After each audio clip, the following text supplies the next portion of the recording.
Gandang araw sa inyo mga lods. Welcome nga pala sa first tutorial ko. Kailangan nyo lang dito ng CapCut.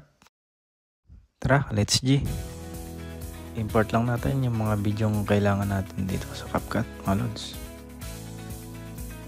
Depende sa inyo kung isang record lang o magdadalawang record kayo ng video mga lods.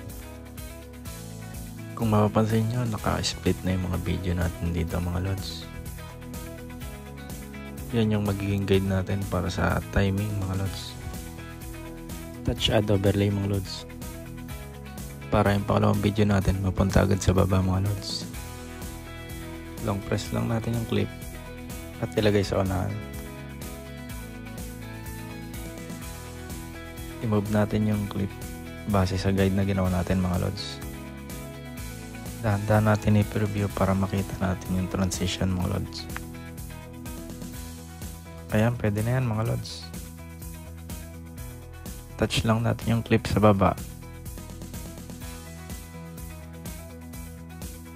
Hanapin natin sa tools yung mask.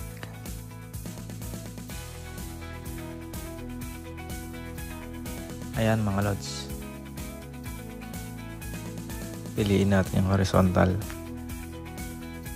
Kapag okay na, check natin yung preview mga lods. Diskarte nyo na lods kung anong mga sound effects ang mga gusto nyo gamitin. Nakadepende kasi yan sa video yung gagawin nyo mga lods. Export na natin mga lods. Alam kong kaya nyo yan mga lods. Salamat mga lods.